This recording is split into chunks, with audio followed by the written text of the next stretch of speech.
Le programme qui suit vous est offert par les amis et les partenaires du ministère d'Andrew Wommack, qui célèbre plus de 50 ans à partager la grâce et l'amour inconditionnel de Dieu. L'enseignement d'Andrew sur la grâce nous a aidés à comprendre que Dieu a déjà tout pourvu par grâce et que nous y avons accès par la foi. Bienvenue dans notre émission La vérité de l'Évangile avec Andrew Wommack, un ministère d'enseignement qui se concentre sur l'amour et la grâce inconditionnelle de Dieu. Et maintenant, place à Andrew pour un enseignement sur la parole de Dieu qui transforme les vies, à propos de la grâce, la puissance de l'Évangile. Bienvenue dans notre émission La vérité de l'Évangile. Aujourd'hui marque la fin de ma 5e semaine à enseigner au travers du livre aux Romains.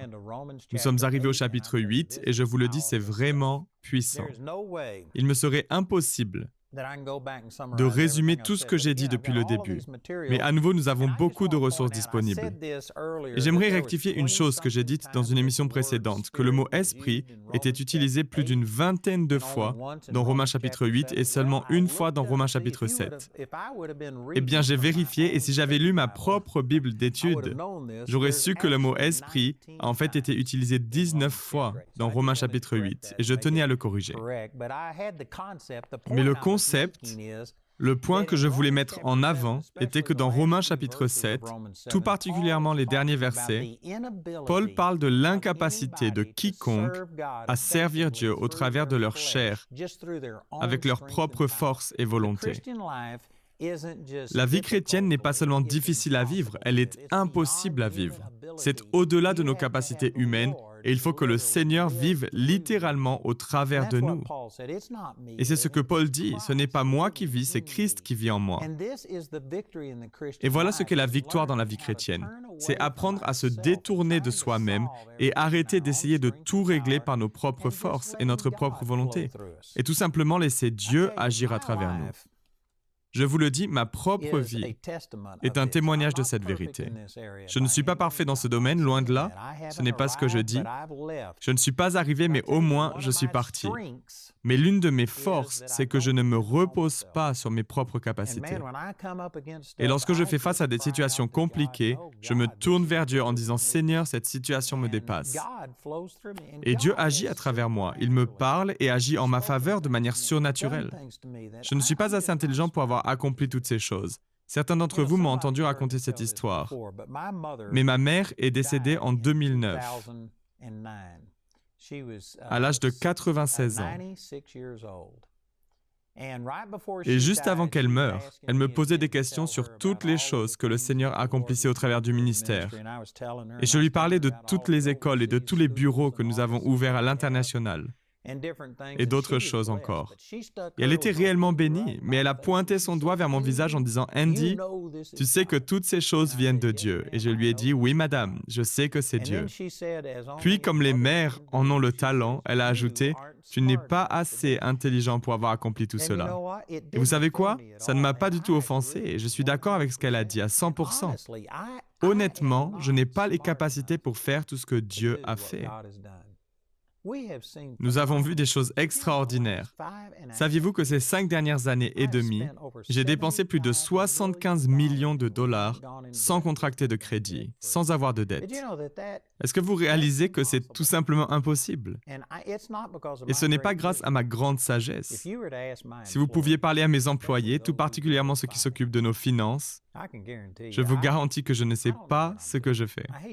Je n'aime pas forcément devoir l'admettre, mais c'est la vérité, je ne sais pas ce que je fais. C'est comme si j'étais sur des montagnes russes. Je suis attaché et je m'accroche pour garder la vie. Je ne suis pas aux commandes, c'est Dieu qui m'a placé là où je suis. Et lorsque je dois faire face à des situations qui me dépassent, je prie en langue, je demande à Dieu et Dieu me répond de manière surnaturelle. L'année dernière, nous voulions acquérir la propriété qui se trouve juste à côté de notre école et de nos bureaux à Woodland Park. Nous avions déjà fait des démarches auprès des propriétaires, mais ça n'avait jamais abouti. La raison principale étant que je ne voulais pas faire de crédit. Et je n'ai même pas prié pour cela. Je n'ai adressé aucune pétition au Seigneur. Je n'ai pas demandé à des intercesseurs de prier. Je n'ai rien fait de tout cela. Et c'est eux qui sont venus à nous au début de l'année 2017 en nous disant qu'ils voulaient que ce soit nous qui ayons cette propriété. Et bien sûr, ils voulaient de l'argent en retour, mais ils savent que je n'allais pas faire de crédit. Donc ils nous ont fait un loyer et chaque centime du loyer sert en fait à payer la propriété. C'est comme une location-vente et il n'y a pas de bouquet à verser à la fin, il n'y a pas d'intérêt. Chaque centime est dédié à l'achat de ce bien immobilier, sans intérêt. Il y a une condition spéciale que si quelque chose venait à m'arriver, si je mourais dans un crash d'avion ou peu importe, nous pourrions nous détacher de cet accord, sans aucune obligation, sans aucune clause, et nous avons le titre. C'est tout simplement une affaire qui vient de Dieu et je n'ai pas prié pour que cela arrive, ça ne vient pas de moi. Dieu nous bénit tout simplement.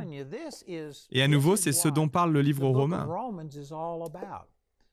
Il faut que vous arrêtiez de dépendre de vous-même.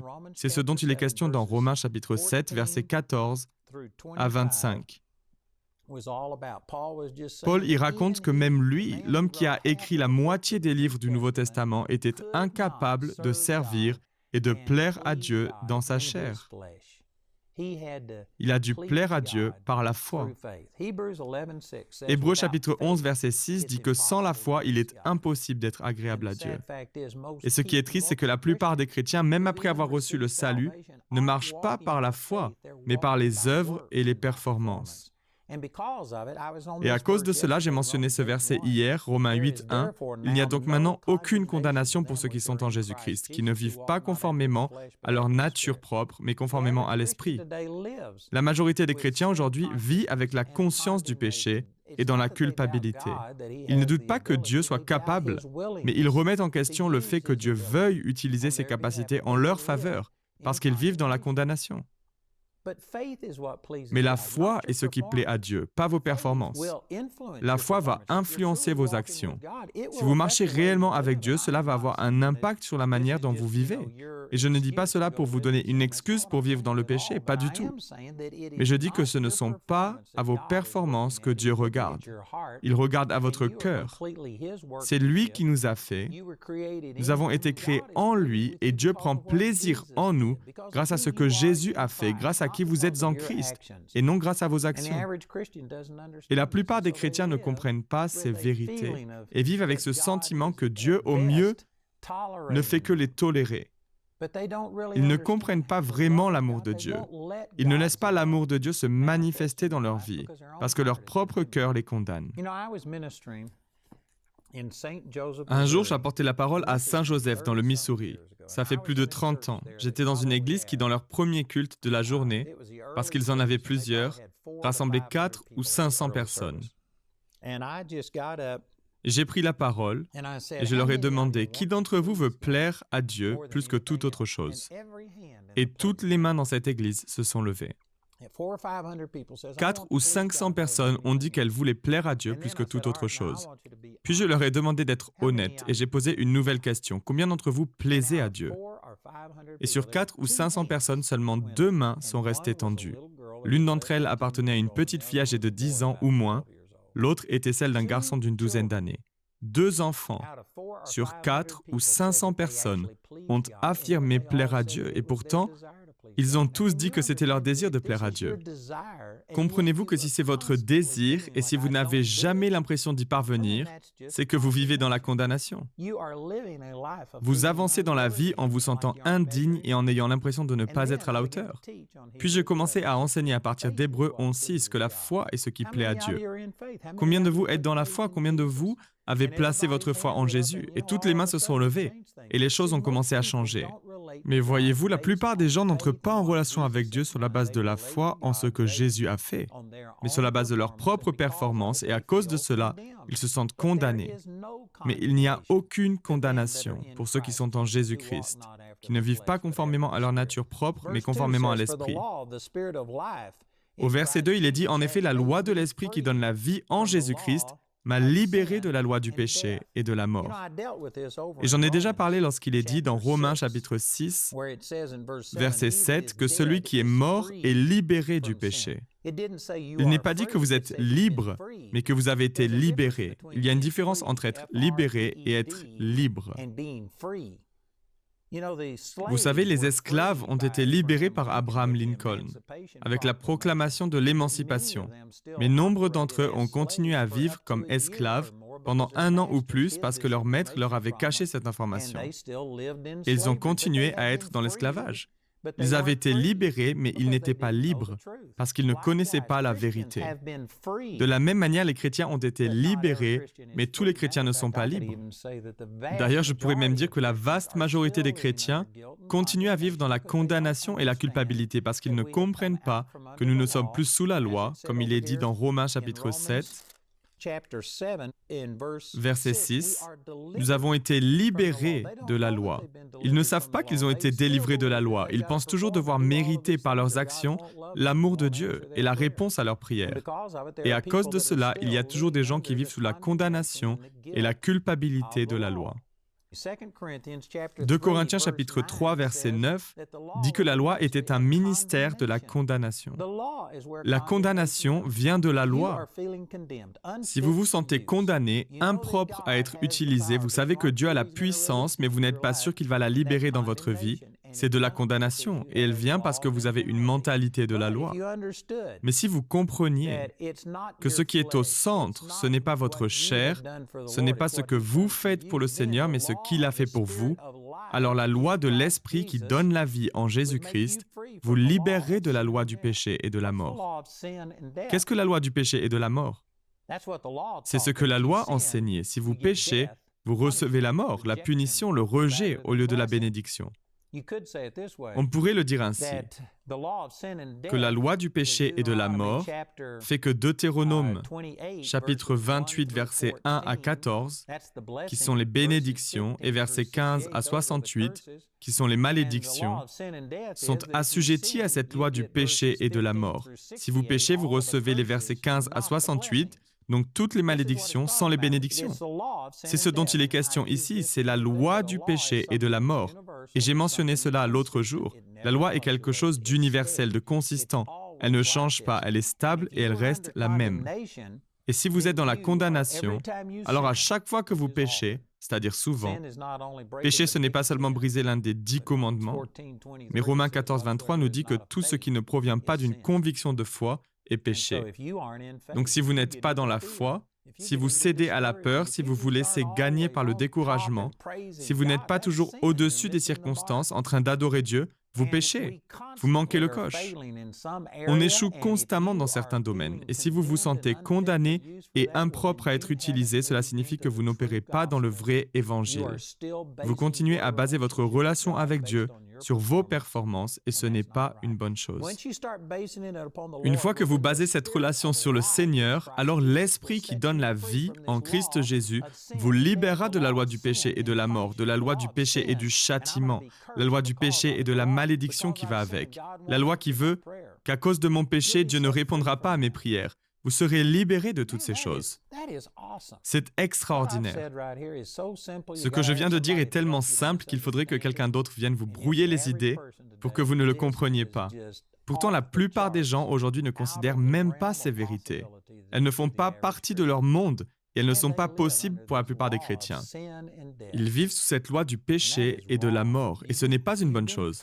Vous avez été libérés, mais vous n'êtes pas libres. Et au verset 3, il est dit « Car ce qui était impossible à la loi, parce que la nature humaine la rendait impuissante, cela parle de votre chair. » Nous l'avons mentionné au chapitre 7 de Romains, mais il n'y a rien de mauvais dans la loi. La loi est parfaite. C'est un standard parfait. Je ne suis pas contre la loi, elle vient de Dieu à 100%. Elle est parfaite. Le problème avec la loi, ce n'est pas la loi, mais c'est moi. Je ne suis pas parfait et je ne peux pas vivre à la hauteur de ce standard de perfection. Donc j'étais condamné, destiné à subir la malédiction et la punition qui venait de la loi à cause de mon incapacité à la respecter. Et vous savez, si vous parvenez à respecter 90% de la loi, vous n'obtenez pas 90% des bénédictions. Si vous respectez 90%, eh bien, vous n'avez rien. Il vous faut avoir un 20 sur 20 à ce test si vous voulez une récompense. Si vous obtenez 19,99 sur 20, vous n'avez rien, vous ratez le test. Voyez-vous, la loi est parfaite, mais moi, je ne le suis pas. Donc la loi est incapable de me faire entrer en relation avec Dieu parce que ma chair est incapable de respecter la loi. Donc il est dit ce qui était impossible à la loi parce que la nature humaine la rendait impuissante, Dieu l'a fait. Il a condamné le péché dans la nature humaine en envoyant à cause du péché son propre Fils dans une nature semblable à celle de l'homme pécheur. Remarquez qu'il n'est pas dit dans une nature pécheresse. Jésus était sans péché, il était parfait et pur. Mais il avait de la chair, il avait un corps physique, il avait une âme et des émotions, tout comme nous. Mais lui n'a pas été entaché ou corrompu par le péché. Donc il a été envoyé dans une nature semblable à celle de l'homme pécheur. Dieu a condamné le péché dans la nature humaine en envoyant à cause du péché son propre Fils dans une nature semblable à celle de l'homme pécheur. Dieu a condamné le péché dans la nature humaine de qui? Dans celle de Jésus, dans sa chair. Jésus a littéralement pris votre péché et mon péché. Il a souffert la punition que vous et moi méritions. J'y reviendrai, mais il faut aussi que j'ajoute Jean chapitre 12, verset 30, où il est dit « Jésus reprit la parole. Ce n'est pas à cause de moi que cette voix s'est fait entendre, c'est à cause de vous. Jésus venait de prier « Père, révèle la gloire de ton nom. » Et une voix audible s'est fait entendre des cieux et lui a répondu et il dit « Cette voix ne s'est pas fait entendre pour moi, mais pour vous. » Et au verset 31, « C'est maintenant qu'a lieu le jugement de ce monde, c'est maintenant que le prince de ce monde va être jeté dehors et moi, quand j'aurai été élevé de la terre, j'attirerai tous les hommes à moi. » Vous savez, pendant des années, je pensais, et je sais que c'est ainsi que la plupart des gens interprètent ce verset, qu'il nous suffit de prêcher Jésus correctement et lorsque nous le glorifions, comme nous sommes censés le faire, alors il attirera tous les hommes à lui-même. Mais en réalité, ce n'est pas ce que ce verset dit. Cela signifierait que les endroits où il y a les foules les plus larges sont ceux où le Seigneur est le plus glorifié, et ce n'est pas le cas. D'ailleurs, certaines églises que je connais et qui ont un message excellent, où la parole de Dieu est mise en pratique, ne sont pas les congrégations les plus grandes. Les plus grandes églises aujourd'hui sont des églises, et bien sûr, je ne mets pas tout le monde dans le même panier, mais en règle générale, ce sont des églises qui ont compromis la vérité, qui ont cherché à attirer les foules, elles ont compromis l'Évangile, elles n'opèrent pas dans les signes et les miracles, elles sont plutôt de l'ordre du divertissement. Et cela attire de grandes foules. On ne peut pas dire que les églises qui ont le plus de membres sont celles qui glorifient le plus le Seigneur, qui attirent tous les hommes à lui. Ce n'est pas ce dont il est question ici. Regardez au verset 32. Dans certaines versions, le mot « homme » est mis en italique. Ce que cela signifie, c'est que les traducteurs de ces versions étaient assez honnêtes pour mettre en italique les mots qui ne se trouvaient pas dans le texte original. Et parfois, ajouter ou changer des mots est nécessaire. Par exemple, lorsque Jésus était dans le jardin de Gethsémane, ceux qui venaient pour l'arrêter se sont approchés de lui et il leur a demandé « Qui cherchez-vous » Ce à quoi ils répondirent « Jésus de Nazareth » et il dit « C'est moi ». Si vous étudiez ce verset, vous verrez qu'il a en fait dit « je suis ». Mais ce n'est pas grammaticalement correct, alors ils ont dû le traduire par « c'est moi », alors que dans le langage d'origine, ce n'est pas ce qu'il dit. Ce qu'il dit vraiment, c'est « je suis ».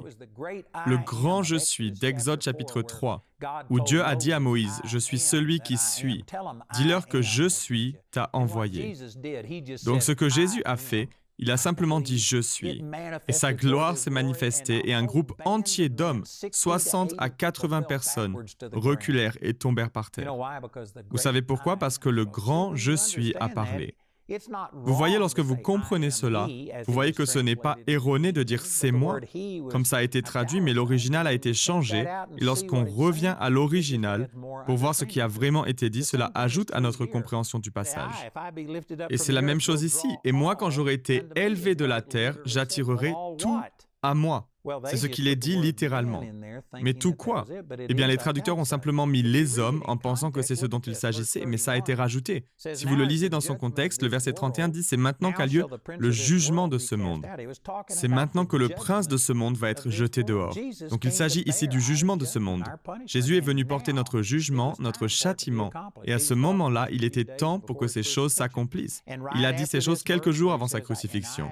Et juste après ce verset où il dit « Et moi, quand j'aurai été élevé de la terre, j'attirerai tout à moi ».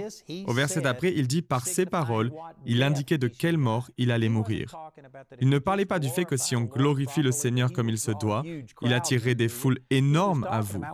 Mais il parlait du moment où il serait élevé sur la croix, lorsqu'il était cloué à la croix, alors il attirerait tout à lui. Tout quoi? Tout jugement. C'est ce dont il est question. Donc la raison pour laquelle je m'attarde sur cette idée, c'est pour souligner que Jésus a pris tout notre jugement.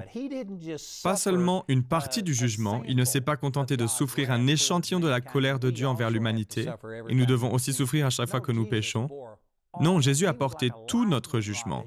Il a fait office de paratonnerre qui a attiré le jugement de Dieu. C'était tellement extrême que sur la croix, Jésus s'écria « Mon Dieu, pourquoi m'as-tu abandonné ?» C'est une citation de Psaume chapitre 22, verset 2. Et le verset 4 donne la réponse. C'est parce que Dieu est saint et il siège au milieu des louanges d'Israël. Savez-vous pourquoi Dieu le Père a abandonné Jésus sur la croix? Parce que Jésus est devenu péché pour nous. 2 Corinthiens 5, 21. Il ne s'est pas contenté de mourir et de régler une partie du problème. Non, il a porté toute la colère de Dieu. Tout le jugement a été placé sur lui et il a été souillé par notre péché. Pas par son péché, mais par notre péché. Il est devenu péché pour nous. Et à cause de cela, le Dieu saint a dû se détourner de son Fils qui était devenu péché pour nous, de la même manière qu'il aurait dû se détourner de nous, parce qu'il est juste et saint. Jésus a porté notre jugement, il a porté notre punition. Et c'est ce dont il est question dans Romains chapitre 8, verset 3, lorsqu'il est dit que Dieu a condamné le péché dans la nature humaine. Dans la nature humaine de qui? Dans celle de Jésus. Il a jugé Jésus. Jésus a porté votre châtiment. Jésus a été séparé de Dieu pour que vous et moi ne le soyons jamais.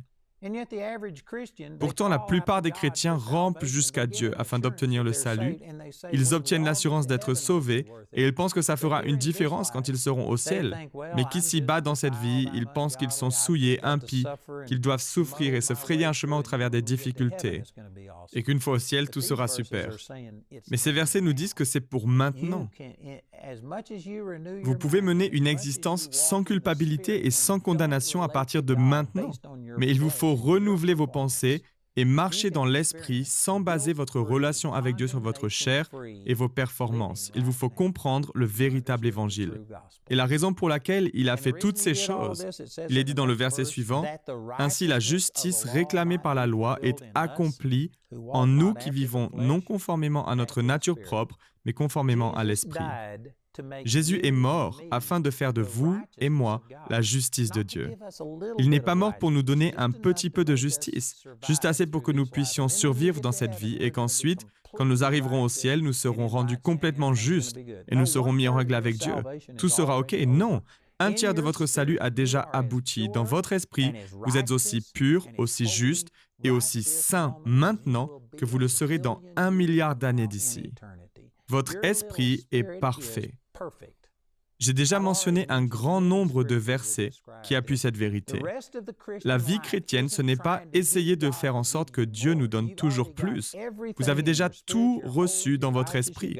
Vous êtes saint, vous êtes juste, vous avez la pensée de Christ, vous avez tous les fruits de l'esprit et la vie chrétienne, ce n'est pas supplier Dieu pour qu'il vous donne plus de choses, mais c'est découvrir ce que vous avez déjà reçu et le libérer, y puiser tout ce dont vous avez besoin par le renouvellement de votre intelligence. Vous êtes déjà guéris. La même puissance qui a ressuscité Jésus-Christ d'entre les morts vit à l'intérieur de nous. Éphésiens 1, verset 20. Vous n'avez pas besoin que Dieu descende vous toucher, vous avez déjà été touché. Amen, touché en pleine tête. Vous avez été touché par le Seigneur et votre esprit est parfait. Vous êtes maintenant justice de Dieu en Christ. La justice de la loi, la perfection est dans votre esprit. Votre esprit est parfait. Il est saint et il ne contient rien de souillé. Seule votre pensée connaît le manque. Mais vous pouvez libérer cette puissance de Dieu qui donne la vie proportionnellement à la vitesse à laquelle vous renouvelez votre manière de penser. Le programme d'aujourd'hui fait partie de la série La grâce, la puissance de l'Évangile. Nous espérons que ce message vous a béni. Notre ligne téléphonique est ouverte aux heures indiquées à l'écran. Appelez-nous si vous avez des questions sur ce programme, si vous avez besoin de prière ou si vous désirez commander l'un de nos enseignements. Vous pouvez nous contacter au numéro qui s'affiche à l'écran. Ce programme a été rendu possible grâce au soutien financier de nos partenaires. Si vous souhaitez devenir partenaire, vous pouvez le faire en appelant ces mêmes numéros. Nous vous proposons un livre sur le même sujet que l'émission d'aujourd'hui, intitulé « La grâce, la puissance de l'Évangile », que vous pouvez vous procurer pour 12 €. Les 30 émissions de cette série sont disponibles en DVD pour 22 €. Vous pouvez également vous les procurer en CD pour la somme de 15 €. Si vous commandez les deux formats, CD et DVD de manière simultanée, le prix de l'ensemble est de seulement 30 €. Vous pouvez aussi opter pour les fichiers audio MP3 et vidéo MP4 sur clé USB, toujours pour 30 €. Le guide d'études est pour l'instant seulement disponible en anglais. Il inclut le contenu du livre ainsi que des questions en rapport avec chaque sujet abordé afin de l'étudier seul ou en groupe. Pour tous nos téléspectateurs qui se trouvent en dehors de l'Europe, tous les produits que nous vous présentons sont disponibles dans nos bureaux situés dans votre région. Vous pouvez les contacter grâce aux coordonnées qui s'affichent sur votre écran afin d'en connaître le prix dans votre monnaie locale. Andrew a à cœur que chacun puisse écouter ou regarder ce programme à sa convenance et puisse le partager avec d'autres. Si vous ne pouvez pas vous permettre d'acheter les CD ou DVD, nous vous enverrons un lien afin de télécharger gratuitement l'enseignement de cette semaine en version audio MP3.